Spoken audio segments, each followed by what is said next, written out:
Great game of sevens rugby we just witnessed between American Samoa and the Cook Islands. Both had a crack, didn't they, Dave Campbell?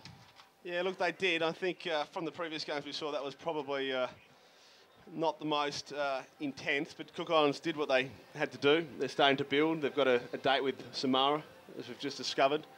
And I think that will be a closer than expected contest. We've got the Australian side coming up on their home ground against Tahiti, not too far away. Yeah, very exciting to see the Australian sevens side here at North Sydney Oval. Fairly good crowd in early. And we're just hopefully going to cross over to Pat McCutcheon soon, who's got one of the Cook Islands players with him. And let's go over to Pat right now. I've been kind enough to joined by Ash, who's from the Cook Islands and the captain. Ash, that was probably one of the more physical games of sevens we saw out there. How do you rate that performance? Yeah, it was quite high. We always knew American Samoa would come out strong, and they certainly did. We needed that big game this morning to get our day underway, and yeah, no doubts, definitely lots of physicality. Yeah, no, it was great. You know, coming up in the semi-finals, you're looking to play Samoa. How are you going to, attack a game like that with a game plan?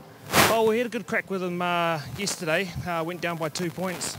But I think if we win the aerial battle at the kickoffs, keep hold of our ball and run the big boys around a bit, I think that's our strength, and that's what we've been playing to. Sensational. Well, good luck in your semi-final with Samoa, and I'll see you later in the day. Cheers, Pat. Thanks, mate. Thanks, Ash. Thanks very much, Pat McCutcheon down there on the sidelines. Our sideline eye today. Great interviews so far. Great day of rugby sevens today here at North Sydney Oval. Dave Campbell, a few people already milling about. Yeah, the crowd's certainly building up after every game. The conditions are absolutely ideal. I think the players, will only get more acclimatised. There's been some running rugby. We saw Tonga and Papua New Guinea absolutely out on their feet after that game. Cook Islands still look like they had a few gears to go. Samoa did it fairly easily in the opener. And the Australian team up next against Tahiti. Looking to throw the ball around. Gee, it was a fantastic game of rugby sevens between Tonga and Papua New Guinea we saw earlier. 17-15 to the Tongans, but all players absolutely buggered afterwards. Yeah, no, it was most entertaining. That was the game of the day to date. Although just really looking forward to seeing how this is going to pan out as we have the Tahitians entering the field, led out by their skipper, Kalani Clark. Yeah, they've got some talented players. Ringo Orbeck. Looking forward to see how Ringo goes. Yeah, Ringo Orbeck. They've got Tiara Richmond and Mark Richmond, the brothers.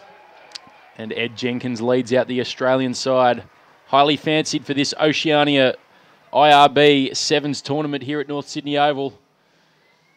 And very exciting to see the Aussies running around in their lime green outfits. Yeah, it's interesting colour, the lime green. It's become synonymous with the Sevens team over the last season or two. Very identifiable, though. Yeah, they definitely stand out on the sidelines. We've got Michael O'Connor, the coach. Pressure's on these boys. They have to win or at least make the final to play at the Rugby World Cup Sevens tournament next year in Moscow. So there's a fair bit of pressure on. They've brought in the big guns. Luke Morahan is on the bench for the Aussie side as the referee gets us underway. A deep kick-off from the Australian Sevens side. And Tahiti looking to play a territory game. It's cleaned up there at the back, though. That's Jacob Taylor going for a little bit of a dance. He finds some space on the outside. A loose pass, though. That's Palmer foul. He goes to ground. Can't quite keep his footing. Offside. Offside from the referee signals it from the Tahitians. So good strength in the tackle there. It's a good run by Foley early on. Now there's a 2-on-1. Palmer foul, and he'll just walk it over the line. So it's 5-0 to the Australian Sevens side. Palmer foul scoring the first try. You're doing it pretty easy, Australia. They'll be keen to get the job done here against Tahiti, but also to conserve some energy as we approach probably the hotter part of the day. Look, they know what they've got to do. Yep. I think they'll, they'll work on their tight plays that they practice. It's a good opportunity. Tahiti will put up a fight, but as you saw, Australia, if they just stick to their guns, they should get the job done. Yeah, Tahiti just their defence a little bit in disarray there as the conversion is taken. It's not a bad one either. He slots it from the sideline. Great conversion there from Taylor. So it's 7-0. And the Aussie Sevens side looking pretty good, Nick, early on this day two of the Oceania Sevens. It's a nice start by Australia. They've got a pretty strong bench as well. Look to give everyone a run. It really is, about leading up to the pointy end of the tournament. Let's go, Creed. As Taylor gets us back underway, a fairly deep restart well into the 22 of Tahiti. Yeah, they're looking to put the pressure on from the restart. And that's solid defence already. You can see that. Big hit there in midfield. And it's a turnover out to Palmer foul. And that's another try to the Aussie Sevens side. Confoley. Yeah, all a bit too easy there for Australia. Good defence, the turnover. They're doing it at half speed as well. Try scorers are just jogging it in at the moment. Yeah, Tahiti can't get out of their own 22, it seems. Yeah, one of the joys of Sevens rugby, though, is that no one tries to kick it too much out of their 22. Everyone, it really is the running rugby. It's something that I think the 15-a-side teams could probably take a leaf out of from what we've seen in recent times. Jacob Taylor lining up his second conversion. Hits it beautifully again. Just uses the breeze to bring it back, and it's 14-0. That's two great conversions from Jacob Taylor. That's even better than the first. Well, we spoke with Tony Lewis about that earlier, the importance of conversions later on. Something that goes unnoticed in this form of the game. That's great to watch. There's nothing sweeter than seeing a nice little drop goal sailing through the uprights. Tahiti using the space out to the right now. Oh, big hit. Absolutely crunched by Palmer foul, and he stayed on his feet. Advantage to the Aussies. Push back. Advantage.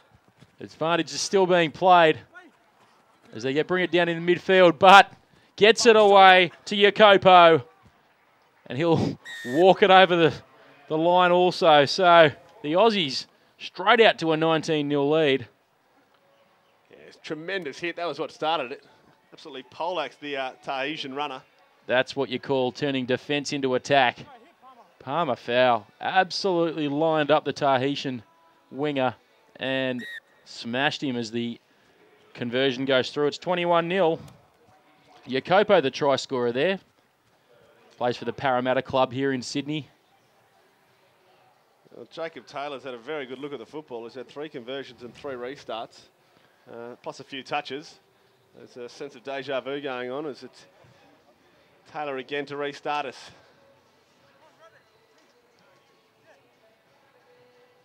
Tremendous, tremendous conditions here at North Sydney Oval. A nice little short restart, looking to bat it back. It was lost forward by the Aussies.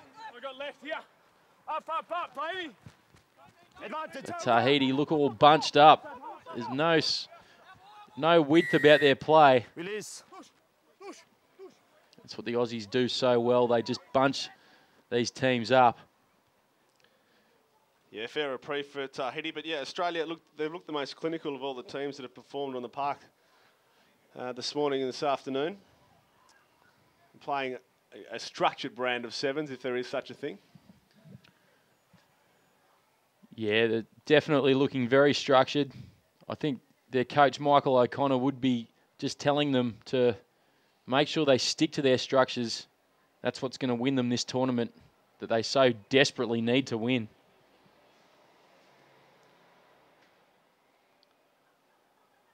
Oh, not very good line out there from Tahiti. So the Aussies have run away with it, and Taylor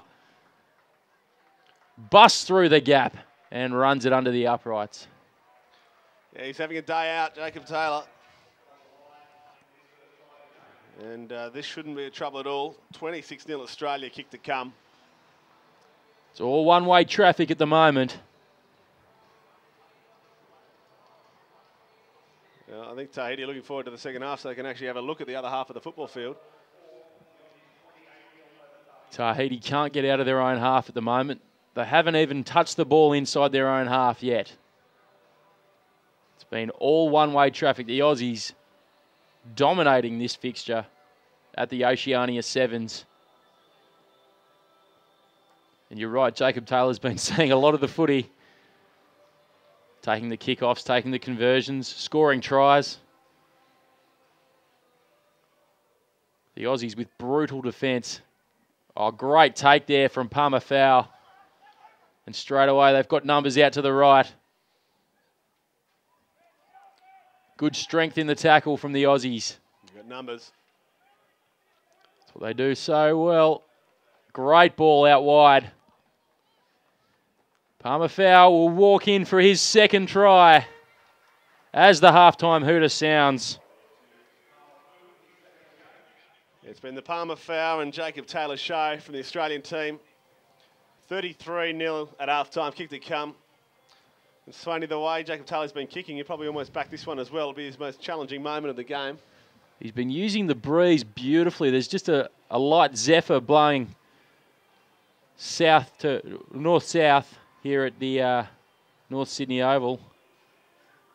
And he's been using it beautifully. Can he slot this one?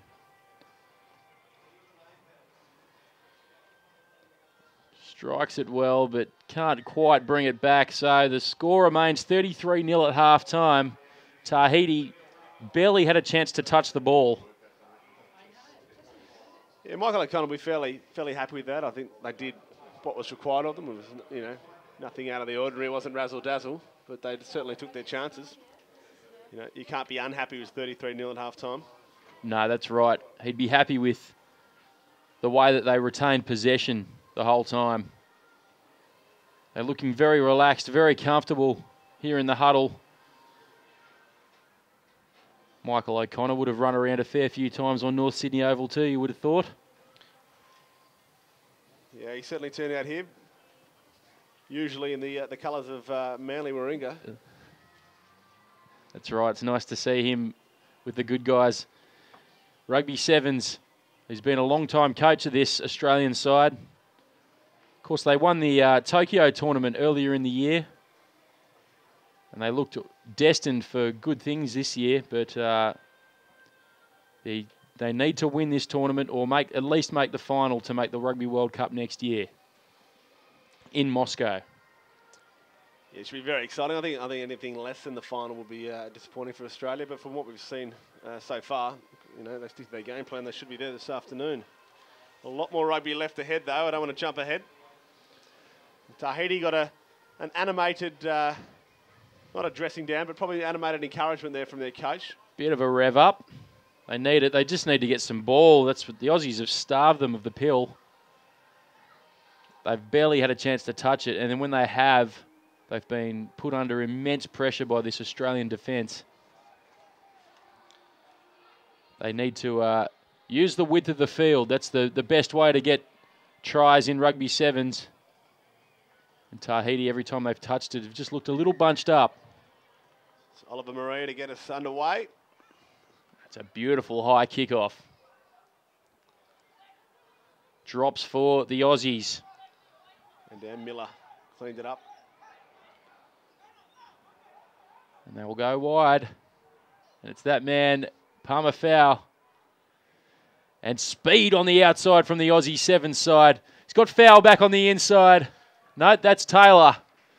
And Taylor will run away and score yet another try for the Aussie side. They seem to be scoring off first phase every time they get the ball, the Aussies.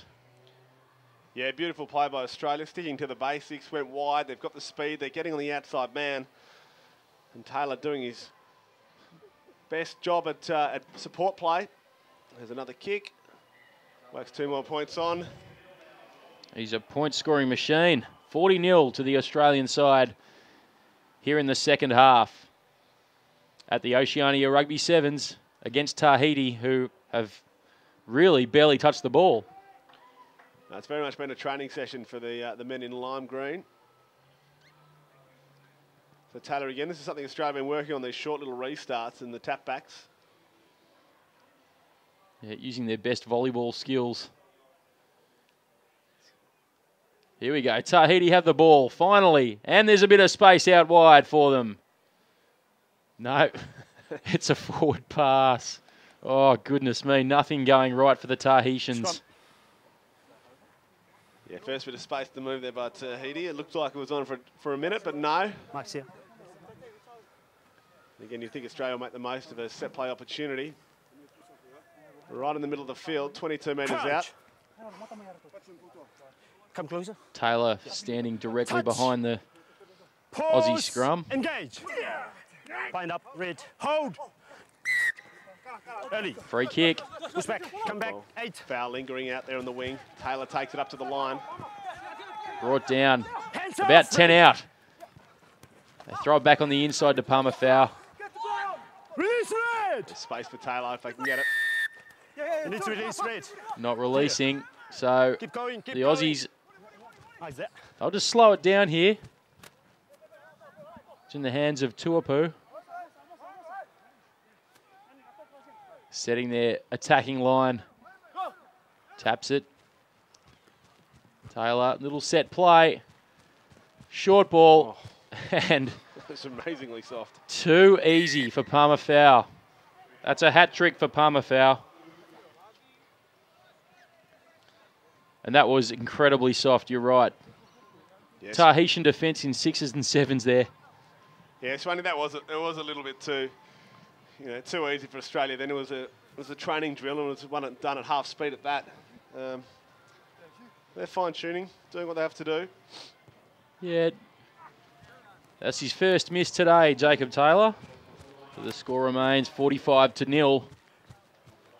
But Tahiti they're really getting worked over in defence, aren't they? They can't get the ball, and when they do, they're getting smashed.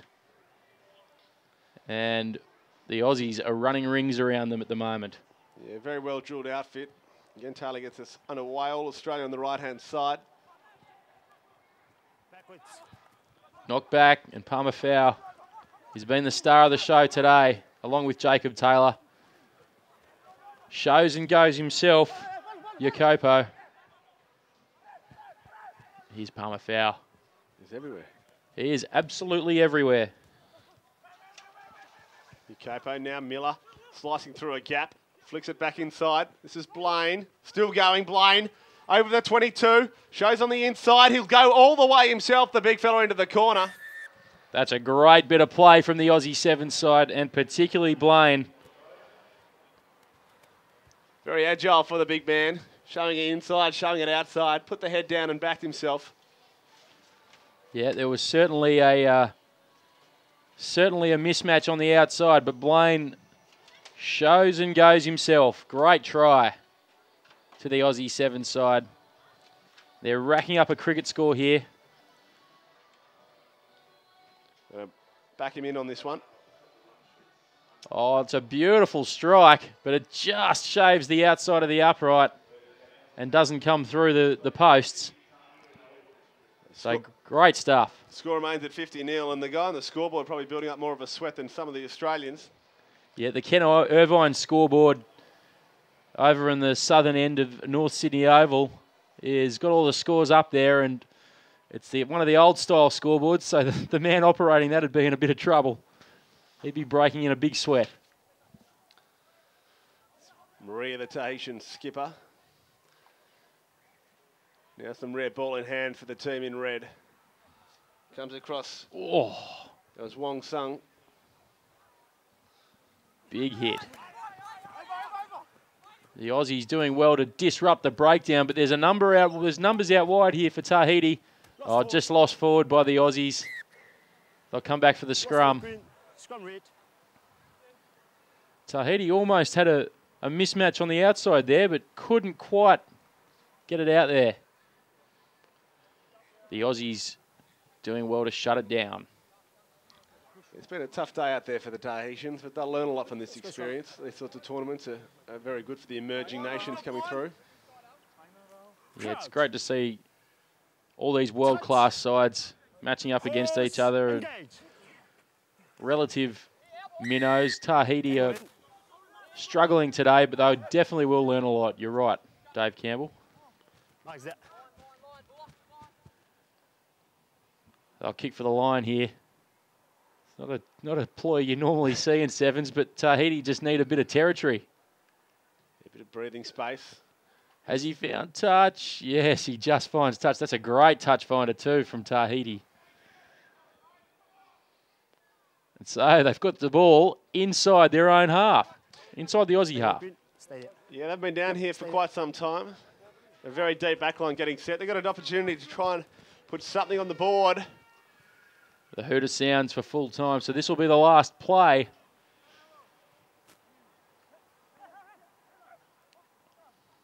It's won by the Tahitians and batted back there. No one behind him, kicks it forward. And it's come off an Aussie. The Aussies clean it up, and here we go. Now they've got numbers out to the right. Big long ball out to foul. Can he get a fourth try? Shows. Oh, too easy from Palmer foul. Great footwork. And he'll put it down right in the corner. That's his fourth try. It's 55-0 to Australia over Tahiti with kick to come. That will be full time as well. And they are through to the semi-finals in convincing fashion. It's probably fitting that Palmer Fowl scores the final try. He was outstanding. He did everything very, very easily, as well as Jacob Taylor, who has the ball in hand. Those two controlled the play. Matt Blaine scored a great try. All in all, it's a good team effort from Australia. And look, they didn't extend themselves, but they did what they had to do. And Taylor can't make the extras count, so it is 55-0 to Australia over Tahiti. And we have our four semi-finalists in the Oceania Sevens now. Samoa, Tonga, the Cook Islands and Australia through to the semis. Yeah, I think the semis will be look very different from what we saw. Quite loose play today. Not huge amounts of running rugby. I think early on there was, especially Tonga and the New Guinea game, but outside of that it was quite static, and hopefully that'll open up. But I think Cook Islands have got a bit left in them. Australia never got out of first gear. Samoa did it comfortably. Tonga was probably the one that was extended. And that was a mixture of a very lively and vibrant New Guinea team, and maybe a dash of complacency. And Pat McCutcheon is down on the sideline